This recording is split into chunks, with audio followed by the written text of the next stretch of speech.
اچھا، تو آج ہم بات کر رہے ہیں سعادت حسن منٹو کی، اردو ادب کا ایک ایسا نام جو آپ کہہ لیں متنازع بھی ہے اور بہت اہم بھی ہے، بالکل ناگزیر۔ ہاں، تو جو نوٹس ہمارے پاس ہیں ان کو دیکھتے ہوئے کوشش رہے گی کہ منٹو کی شخصیت اور زندگی کے جو پیچ و خم ہے نا ان کو ذرا سمجھا جائے۔ بالکل، اور منٹو کو سمجھنا یہ واقعی ایک تہدار سفر ہے، ایک ایسا لکھنے والا جن کی تحریریں تو آج بھی زندہ ہے، مگر خود ان کی زندگی تضادات، کامیابیاں اور شدید مشکلات کا ایک عجیب سا ملاپ تھی۔ یہ جو معلومات ہیں ہمارے سامنے، یہ ان کی زندگی کے یہ سارے اتار چڑھاؤ کافی حد تک دکھاتی ہیں۔ تو چلیں شروع کرتے ہیں، بالکل شروع سے۔ منٹو صاحب 11 مئی 1912 سنبرالہ، لدھیانہ میں پیدا ہوئے، کشمیری خاندان۔ والد صاحب غلام حسن منٹو سب جج تھے، رہتے امرتسر میں تھے۔ جی، کوچا وکیلا میں۔ ہاں، اور یہ بھی ایک بات ہے کہ والد صاحب کی 2 شادیاں تھیں اور منٹو دوسری بیوی سے تھے۔ اور دیکھیں یہیں سے نا وہ تضادات جو ہیں وہ شروع ہو جاتے ہیں۔ آپ سوچیں جو شخص آگے چل کر لفظوں کا ایسا جادوگر بنا، اسے پڑھائی لکھائی سے مطلب رسمی تعلیم سے سخت قسم کی اکتاہٹ تھی۔ اچھا جی، میٹرک میں آپ یقین کریں گی 3 بار فیل ہوئے، آخر 1931 میں جا کر پاس کیا۔ 3 بار؟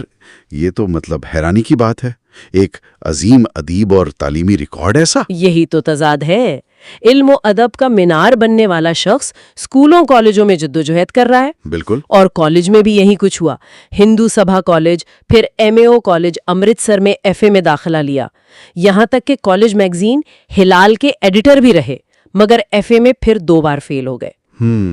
یہ بات مجھے ہمیشہ سوچنے پر مجبور کرتی ہے کہ کیا یہ صرف پڑھائی سے بیزاری تھی یا جو پورا سسٹم تھا اس کے خلاف ایک طرح کا احتجاج تھا؟ یہ بہت اہم نقطہ اٹھایا آپ نے۔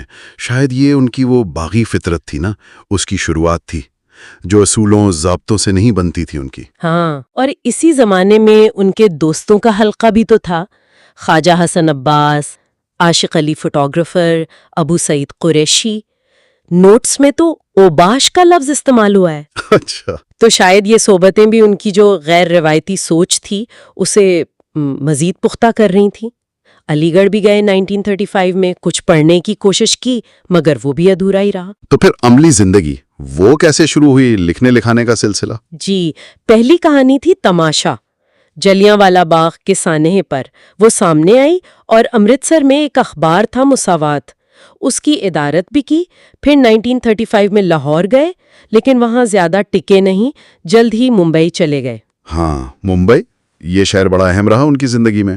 بہت زیادہ۔ 1936 سے 1941 تک کا جو دور ہے، فلمی رسالہ تھا مصور، اس سے جڑے رہے، ترجمے بہت کیے، اور پہلا افسانی مجموعہ آتش پارے جی 5 جنوری 1936 کو شائع ہوا۔ اسی دوران شادی بھی ہوئی 1939 میں صفیہ بیگم سے، 3 بیڑیاں ہوئیں، نگہت، نزاہت، نصرت۔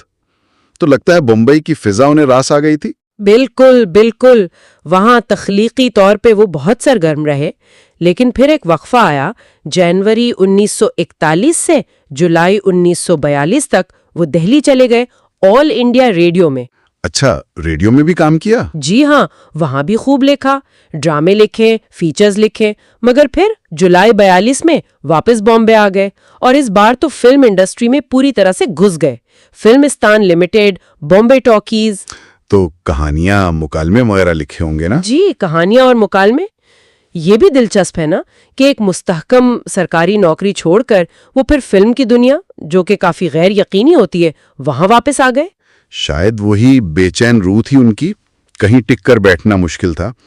لیکن پھر حالات نے بہت بڑی کروٹ لی، تقسیم ہند۔ ہاں، جنوری 1948 منٹو بامبے کی وہ ساری چمک دمک، وہ فلمی دنیا، سب چھوڑ چھاڑ کے لاہور آ گئے، لکشمی مینشن میں رہائش رکھی۔ اور یہاں سے ان کی زندگی کا ایک بالکل ہی مختلف اور سچ پوچھیں تو بہت مشکل باب شروع ہوا۔ لاہور ان کے لیے مطلب پیشہ ورانہ طور پر، مالی طور پر بہت کٹھن ثابت ہوا۔ ایک فلم تھی بیلی، وہ ناکام ہو گئی، کئی اور سکرپٹس لکھے، وہ ادھورے رہ گئے، ایک ادبی پرچہ نکالنے کی کوشش کی، نیا ادب، وہ بھی نہیں چلا۔ تو مالی مشکلات بڑھ گئی ہوں گی کافی؟ بہت زیادہ. نوبت یہاں تک آ گئی تھی جیسا کہ نوٹس میں لکھا ہے کہ صرف 20 روپے میں کہانیاں لکھ کر دینے لگے تھے. اب تصور کریں منٹو جیسا بڑا لکھنے والا اور 20 روپے میں کہانی. اوہ، یہ تو بہت تکلیف دہ بات ہے. جی، اور ان مالی پریشانیوں کے ساتھ ساتھ ان کی ذاتی زندگی میں بھی طوفان تھا. شراب نوشی جو پہلے بھی تھی شاید وہ بہت زیادہ بڑھ گئی، صحت تباہ ہونے لگی. میں نے بھی پڑھا کہ 2 بار انہیں ذہنی امراض کے اسپتال میں بھی داخل ہونا پڑا. جی 2 بار.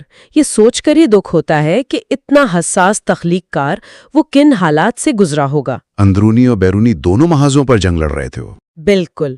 اور ان سب جنگوں سے لڑتے لڑتے زندگی کا سفر بہت جلد ختم ہو گیا. منگل کا دن تھا 18 جنوری 1955. صرف 42 سال کی عمر میں ان کا انتقال ہو گیا. صرف 42 سال؟ جی، لاہور کے میانی صاحب قبرستان میں دفن ہوئے. آخری کہانی جو ان سے منسوب کی جاتی ہے وہ ہے کبوتر اور کبوتری. اور جو بات شاید سب سے زیادہ اثر کرتی ہے وہ ہے ان کا اپنا لکھا ہوا قطبہ. میں واضح کر دوں، یہ لفظ قطبہ ہے، زبر کے ساتھ، کتبہ نہیں ہے. جی، قطبہ. اور اس پہ لکھا تھا، یہ لوہے سعادت حسن منٹو کی قبر ہے جو اب بھی سمجھتا ہے کہ اس کا نام لوہے جہاں پہ حرف مقرر نہیں تھا. کیا کمال کے الفاظ ہیں. حرف مقرر نہیں تھا یعنی کوئی عام سا نام نہیں، کوئی ایسا شخص نہیں جسے بھلا دیا جائے یا جو کسی اور جیسا ہو.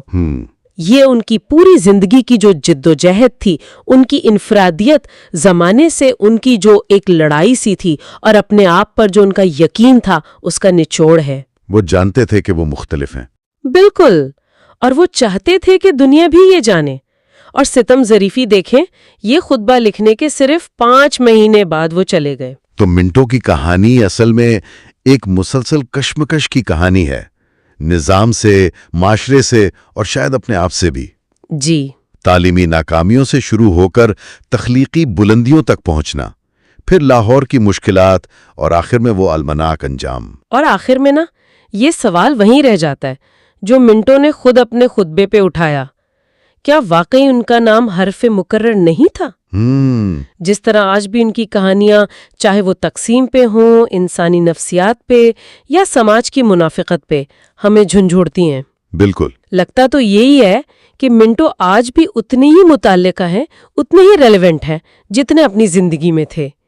یہ سوال شاید ہر پڑھنے والے کو، ہر سننے والے کو خود سے پوچھنا چاہیے. اس گہری نظر میں ہمارے ساتھ رہنے کا شکریہ.